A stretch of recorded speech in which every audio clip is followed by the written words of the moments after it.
प्रिय विद्यार्थियों, हम गांधी दर्शन पढ़ रहे हैं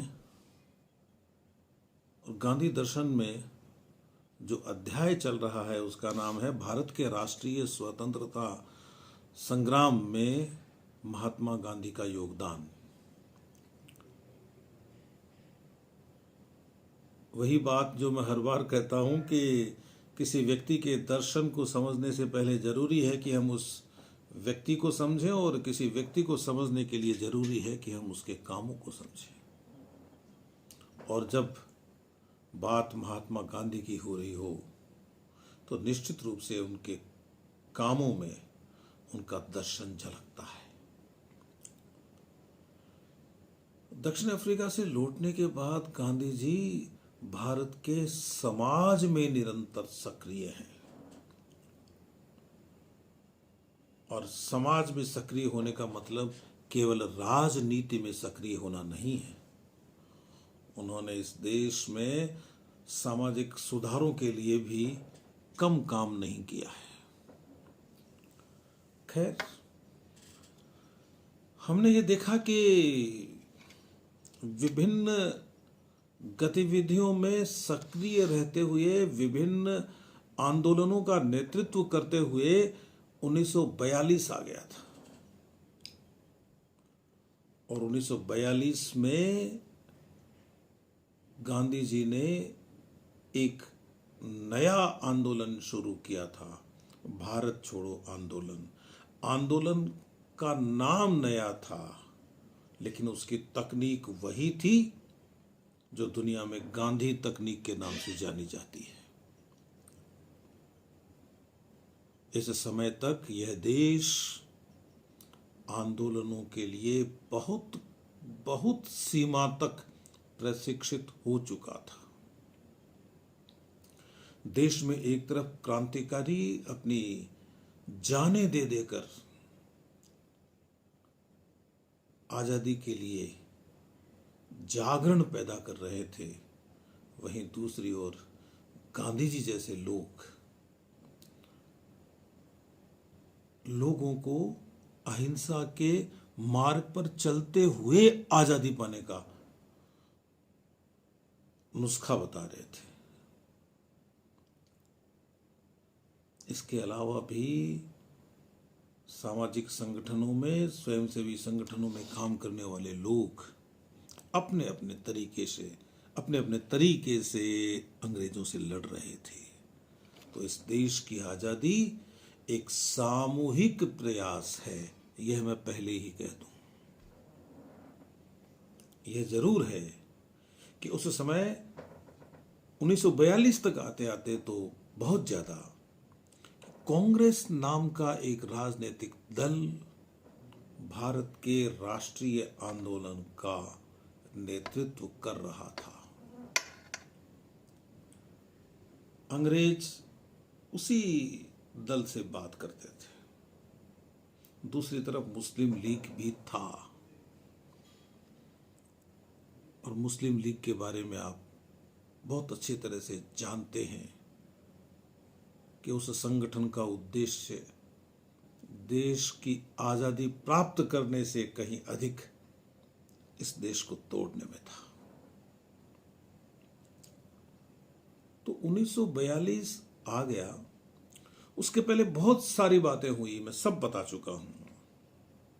सविनय अवज्ञा आंदोलन जो गांधी जी ने दांडी मार्च से शुरू किया था, उसे रोका। उसके बाद में उन्होंने कुछ और भी चरण चलाए इस आंदोलन के, लेकिन यह लगने लगा कि अब अंग्रेज मानने को तैयार नहीं है।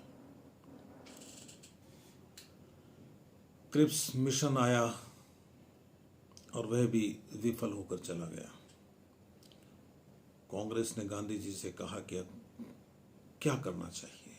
कार्य समिति में चर्चा हुई। अलग अलग तरह के लोग कांग्रेस में थे। कोई कुछ कहते थे कि संविधान सभाओं में प्रवेश करके लड़ाई लड़नी चाहिए, कुछ कहते थे कि वर्ग संघर्ष होना चाहिए, कुछ कहते थे कि गांधी जी आपका तरीका ठीक है। बीच में स्थिति ऐसी बन गई थी कि कांग्रेस में मतभेद भी बहुत ज्यादा हो गए थे। तो इस माहौल में गांधी जी ने देश की जनता को विभिन्न आंदोलनों के माध्यम से प्रशिक्षित कर दिया था, विभिन्न आंदोलनों के माध्यम से तैयार कर दिया था। जनता का डर निकल गया था। सफलता का जब तौल देखा जाता है, जब उसका मूल्यांकन किया जाता है, तो उसका मूल्यांकन कई तरीकों से किया जाता है। और गांधी जी के आंदोलनों की सफलता का मूल्यांकन किया जाए तो अब तक 1942 तक सबसे जो बड़ी बात थी वह यह थी कि देश की जनता जाग गई थी। तो क्रिप्स चला गया, कुछ नहीं हुआ, और कांग्रेस ने गांधी जी पर भरोसा किया कि आप जैसा चाहें वैसा करें। गांधी जी ने कहा कि मैं बात करूंगा, और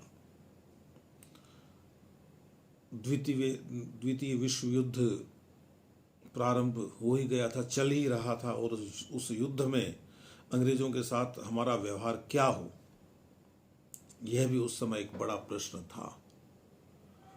और कांग्रेस ने, गांधी जी ने साफ साफ मना कर दिया कि हम किसी भी स्थिति में अंग्रेजों का साथ नहीं देंगे इस युद्ध में। और अंग्रेजों की हालत खराब थी, क्योंकि उनके मित्र राष्ट्र कह रहे थे कि आप भारत के लोगों का साथ लीजिए, उधर जापान हमारा शत्रु है। गांधी जी का साफ दृष्टिकोण था कि हम अंग्रेजों का विरोध करेंगे, लेकिन हम उन राष्ट्रों का समर्थन नहीं करेंगे जो तानाशाही के बूते चलते हैं। हम किसी भी हालत में अंग्रेजों से स्वतंत्र होकर जापानियों के गुलाम होना नहीं चाहेंगे। आप समझ जाइए बात को। तो संघर्ष प्रारंभ हो गया। ब्रिटिश सरकार को साफ कह दिया गया कि हमारे भाग्य का निर्णय करने वाले आप कोई नहीं है।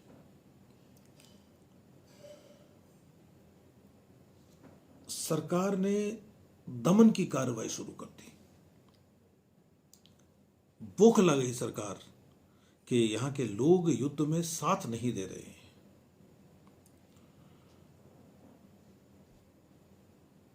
उन्होंने, सरकार के लोगों ने नावें जब्त कर ली, उन्होंने नहरों का पानी बंद कर दिया कि कहीं युद्ध में काम नहीं आ जाए। और हम देख रहे थे कि दक्षिण पूर्वी एशिया से ब्रिटेन हट गया था, और असम और बर्मा से जो गाड़ी आती थी वो घायलों से भरी होती थी, घायल सैनिकों से। तो अंग्रेजों का कोई भरोसा नहीं, उनका साथ दे भी दिया जाए और यदि वे हारते होंगे तो भारतीयों को भारतीयों के हाल पे छोड़ के भागेंगे। ये साफ दिख रहा था। तो लोग जाग गए और ये आह्वान हो गया कि अब समर्थन नहीं करना है सरकार का, हम किसी भी तरीके से युद्ध में साथ नहीं देंगे। लोगों ने अनाज सरकार को देना बंद कर दिया, साहूकारों को देना शुरू कर दिया। जो उनके पास नकदी थी उसको उन्होंने सोने चांदी में बदलना शुरू कर दिया। बहुत सारी बातें थी। फिर जब कांग्रेस कार्य समिति में थोड़ी सी असमंजस की स्थिति बनी कि इस समय आंदोलन सफल तो हो जाएगा क्या, कहीं ऐसा नहीं हो कि लोग पीछे हट जाएं, तो गांधी जी ने कहा कि पहले वे गांधी जी कहते थे कि इस समय आंदोलन नहीं करना, तब तो कांग्रेस के दूसरे साथी कहते थे कि आप आंदोलन कर क्यों नहीं रहे हैं। और अब जब गांधी जी करने को तैयार हैं तो कार्य समिति में थोड़ा सा आत्मविश्वास कम था कई लोगों में। तो गांधी जी ने कहा कि भले ही मुझे कांग्रेस छोड़ना पड़े, उन्होंने कहा कि मैं इस कांग्रेस की बालू से एक दूसरा आंदोलन खड़ा कर दूंगा। मुझे पूरा विश्वास है। तो गांधी जी को छूट दे ही दी गई थी और गांधी जी ने जो ऐतिहासिक सभा हुई थी मुंबई के ग्वालिया टैंक में, उन्होंने अपना एक भाषण दिया था और भाषण में उन्होंने कहा था कि आप लोग निश्चिंत रहिए, इस बार मैं कोई समझौता करने वाला नहीं हूं। वे यदि कहेंगे कि हम आपसे नमक टैक्स नहीं लेंगे या हम ये शराबबंदी कर देंगे, मैं कहूंगा कि आज़ादी से कम कुछ नहीं। हम हमारी गुलामी का स्थायित्व देखने के लिए जिंदा नहीं रहेंगे। एक कार्य योजना बनाई गई। यद्यपि नेताओं की आकस्मिक गिरफ्तारी के कारण उस कार्य योजना पर अमल नहीं हुआ, वह दूसरी बात है, लेकिन लोगों तक पहुंच गया संदेश कि सरकारी कर्मचारी नौकरी न छोड़े। पहले के आंदोलनों से थोड़ा सा अलग है इस बार का आंदोलन, इस बार का कार्यक्रम। नौकरी नहीं छोड़नी है, लेकिन ये कह देना है कि हम कांग्रेस के कार्यकर्ता हैं, हम कांग्रेस के साथ, हम आजादी के साथ। कांग्रेस का मतलब वह दल जो आजादी का समर्थन करता है। और 1947 के बाद में जिस कांग्रेस का उदय हुआ, वह कांग्रेस अपना एक दूसरा चरित्र लेकर सामने आया। सरकारी कर्मचारी नौकरी नहीं छोड़े, लेकिन कांग्रेस के प्रति अपनी निष्ठा की घोषणा कर दें। सैनिक अपने देशवासियों पर गोली चलाने से इनकार कर दें। राजा महाराजा जनता की प्रभुसत्ता स्वीकार करें, अंग्रेजों की नहीं। और उनकी रियासतों में रहने वाली जनता अपने आप को भारत राष्ट्र का नागरिक घोषित करते, या वो अपने आप को भारत राष्ट्रीय कहे, भारत देश का नागरिक कहे। और जनता राजाओं की बात तभी माने जब राजा अंग्रेजों के साथ न हो। बच्चे पढ़ाई छोड़ दें, लड़के कॉलेज छोड़ दें, लड़कियां कॉलेज छोड़ दें, लेकिन वे तभी छोड़ें जब वे ये संकल्प कर लें कि आज़ादी नहीं मिलेगी तब तक नहीं जाएंगे। ये दृढ़ता होनी चाहिए। किसानों से कहा गया कि यदि आप में साहस हो तो आप कर देने से इनकार कर दें, लेकिन इनकार कर दें तो फिर कर दें।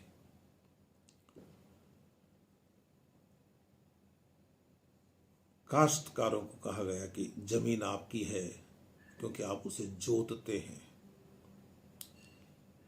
और जमींदार अगर काश्तकारों का साथ दें, अपनी इच्छा से उनका हिस्सा तय कर दें, तब तो काश्तकार उनका साथ देंगे, काम करेंगे, वरना नहीं करेंगे। गिरफ्तारियां हो गई, इसलिए ये कार्यक्रम बाहर नहीं आया, लेकिन कार्यक्रम घोषित नहीं हुआ, आ तो गया। 9 अगस्त को सुबह सभी बड़े नेताओं को गिरफ्तार कर लिया गया, अज्ञात स्थानों पर भेज दिया गया। सरकार इस समय तक जान गई थी कि ये जो आंदोलन उठ रहा है, ये आंदोलन अब दबेगा नहीं और युद्ध में साथ नहीं मिलेगा भारत का। अब जो नौकरी कर रहे हैं या जो जिन्होंने नहीं छोड़ा, उनकी बात नहीं है। 1940 में एक बड़ा क्रांतिकारी अध्यादेश जारी कर दिया था सरकार ने। 1940 में वायसराय ने राज्यपालों को एक लेटर लिखा था कि मैं गहराई से महसूस करता हूं कि इस समय कांग्रेस, पूरा नहीं तो कांग्रेस का कोई एक हिस्सा युद्ध की घोषणा कर सकता है, और उसका एकमात्र इलाज यही है कि पूरे संगठन को एक कुचल डालो। वायसराय कह रहा है, आप अनुमान लगा लीजिए कि उनके पास किस तरह की सूचनाएं होंगी। अब तक गांधी जी अंग्रेजों के इस जाल से बचते आ रहे थे, बड़ी मुसीबत में डाल रखा था उन्होंने अंग्रेजों को, लेकिन अब वे सरकार को समय देने को तैयार नहीं थे। तो गिरफ्तारी और दमन के निर्देश जारी हो गए। सरकार के इस हमले से तूफान आ गया। नेताओं को तो आपने कैद कर लिया और जनता पे आप जुल्म ढा रहे हो। तो इसी दौरान मुंबई के ग्वालियर टैंक में लाखों लोग उमड़ पड़े। अहमदाबाद में, पूना में यही हुआ। दिल्ली, कानपुर, इलाहाबाद, बनारस, पटना, हड़तालें हो गई शहरों में, जुलूस निकले। सरकार ने प्रेस पर हमला बोल दिया। दो तो जो कई अखबार हैं वो तो बंद हो गए। नेशनल हेराल्ड और हरिजन पूरे आंदोलन के दौरान नहीं निकले। और जो प्रांतीय स्तर के नेता थे ना, स्थानीय स्तर पे काम करने वाले, वो छिप गए। कहाँ कहाँ जाएगा अंग्रेज। और फिर वो भीतर ही भीतर अपनी यात्राएं करते, लोगों को गांव गांव जाकर लोगों को जगाते। अब भीड़ तो भीड़ है। भीड़ इस समय गांधी जी के अहिंसक आंदोलन के आदर्श को भूल गई। ऐसा नहीं है कि सारे ही लोग भूल गए, नहीं तो आंदोलन कभी का विफल हो जाता। लेकिन आम आदमी, आम आंदोलनकारी उस अहिंसा के पथ को छोड़ने को तैयार था जो गांधी जी बता कर गए थे। नेतृत्व गांधी जी का, लेकिन उनकी अहिंसा की बात नहीं मानेंगे। तो ये जो लाइनें होती है टेलीफोन की, लाइनों को तोड़ देना, रेल की पटरियों को उखाड़ देना, पुलों को उड़ा देना और सूचियां दे देकर सत्याग्रहियों की गिरफ्तारी देना, वे तो पूरी तरह से अहिंसक मार्ग पर थे जो गिरफ्तारी देते थे। स्कूल कॉलेजों में हड़तालें, लड़के जुलूस निकाल रहे हैं, लड़के लड़कियां पर्चे बांट रहे हैं, पर्चे पहुंचा रहे हैं छुप छुप के। आजादी के तराने वाले पर्चे, आजादी लेने वाले पर्चे, हर हाल में आजादी हासिल करने का आह्वान करने वाले पर्चे। पत्रिकाएं निकलती रही छुप छुप कर और गुप्त संगठन बने पूरे देश में, जगह जगह पर। अहमदाबाद के कारखाने 3.5 महीने तक बंद। मुंबई में 1 सप्ताह तक हड़ताल। यानी पूरे देश का माहौल ऐसा बन गया कि अंग्रेज को भगाना है। इसमें बिहार और उत्तर प्रदेश में तो जैसे कोई बगावत हो गई हो देश में, इस तरह का माहौल बन गया।